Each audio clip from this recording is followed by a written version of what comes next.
જતીનભાઈ જયંતિલાલ પટેલ, વલસાડ જિલ્લો, ઉમરગામ તાલુકો. અને અહીંયા મારું પ્રાકૃતિક ખેતી 2017થી કરું છું. સુભાષ પાલેકર ગાંધીનગરની અંદર 2017માં આવેલા ત્યારથી 10 વર્ષથી પ્રાકૃતિક ખેતી કરું છું, ગાય આધારિત ખેતી.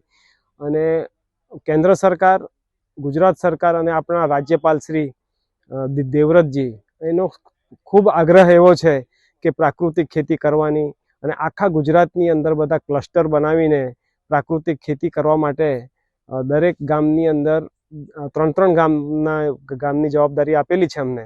અને ખેડૂતોને તૈયાર કરવાના ગાય આધારિત ખેતી માટે એ અમે બધું કામ કરીએ છીએ. અને અત્યારે આંબાના પાકની અંદર પ્રાકૃતિક ખેતીથી જે જીવામૃત, ઘન જીવામૃત, એનાથી આખી ખેતી કરીને એના ઉપર સ્પ્રે 10 અર્ક એને બનાવીને આખું ખેતર 10 વર્ષથી એનાથી ચાલે છે. અને 10 વર્ષથી હું સક્સેસ છું.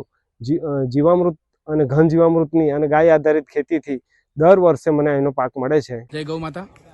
આજે એક અદ્ભુત દિવસે આપણે જતીનભાઈ કનાળુ ગામ એમની વાડીમાં ભેગા થયા છે પ્રાકૃતિક હાફૂસની વાડી જોવા માટે, કે જે છેલ્લા 10 વર્ષથી આ રીતના પ્રાકૃતિક હાફૂસ ઉત્પાદન કરે છે અને મુબલક પાક મેળવે છે. હવે આજે જે ખેડૂતો ભેગા થયા એમને મુખ્ય પ્રશ્ન એ હોય છે કે પ્રાકૃતિક ઉત્પાદન તો લઈ શકાય, પણ પ્રાકૃતિક જે વસ્તુઓ ઉત્પાદિત થઈ છે અને એનું જે મૂલ્યવર્ધન છે એને વેચાણ કેવી રીતના કરવું.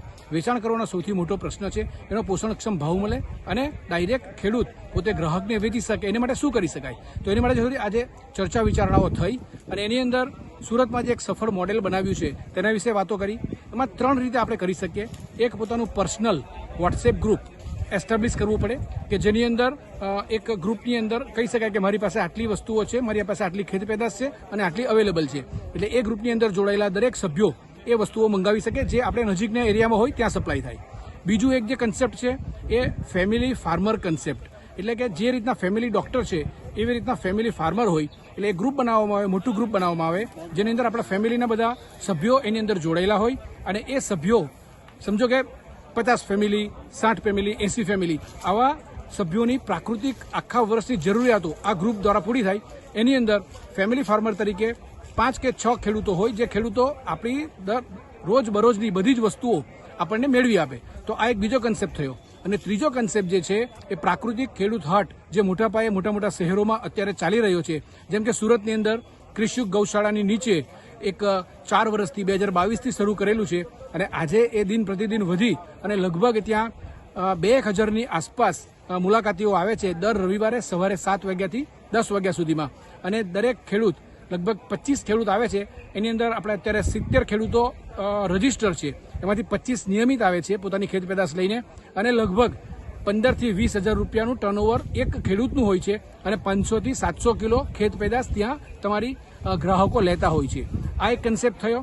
એ કન્સેપ્ટની અંદર ખૂબ મોટી સફળતા મળેલી છે. આવા કન્સેપ્ટ એટલે કે જે પ્રાકૃતિક ખેડૂત હટ, પ્રાકૃતિક ખેડૂત બજાર, એ દરેક શહેરમાં ચાલુ થાય. જેમ કે વલસાડમાં હમણાં ચાલુ કરવામાં આવ્યું છે. સુરતમાં 2 જગ્યાએ છે, એક કૃષિ ગૌશાળા છે અને બીજું જે છે એ SD જૈન કોલેજ પાસે આત્મા પ્રોજેક્ટ દ્વારા ચાલુ કરેલું છે. એટલે સરકાર અને ખેડૂતો બંને ભેગા થઈને કામ કરે છે. તો આ એક કેવી વસ્તુ છે કે આપણે ભેગા થઈને જ્યારે કામ કરીશું તો કોઈ પણ ખેડૂતનો માલ પોતાના ઘરે રહેશે નહીં. અને દરેક વ્યક્તિને પ્રાકૃતિક ઉત્પાદનો ઘરમાં જવા જોઈએ અને એ જશે. અને તેથી સ્વાસ્થ્ય સુધરશે અને ખૂબ સારી રીતના ગૌમાતાની, પ્રકૃતિની અને ખેડૂતની આપણે સેવા કરી શકીશું અને એને સફળતા અપાવી શકીશું. આપનું નામ? મારું નામ ડૉક્ટર આશિત વશી.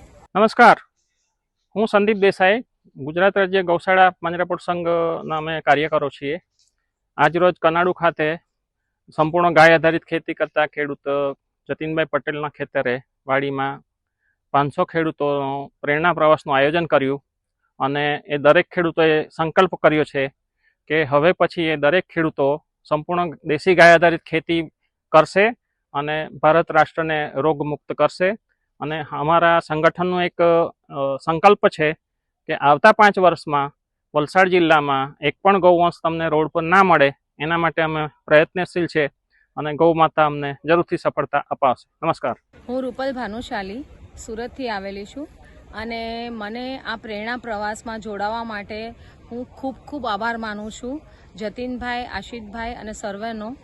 અને અમારી વાડી છે કચ્છમાં, ને જ્યાં અમે લોકો મહેનત કરી રહ્યા છે કે અમે પણ આવી રીતે જ પ્રાકૃતિક રીતે જઈએ ને પ્રાકૃતિ જ ખાવું જોઈએ. એ હવે આજના પ્રવાસ પછી એવું લાગે છે કે દરેક જણે આ ફોલો કરવું જ જોઈએ, કારણ કે ધરતી આપણી માતા છે. ધરતીને ઝેર નહીં ખવડાવો.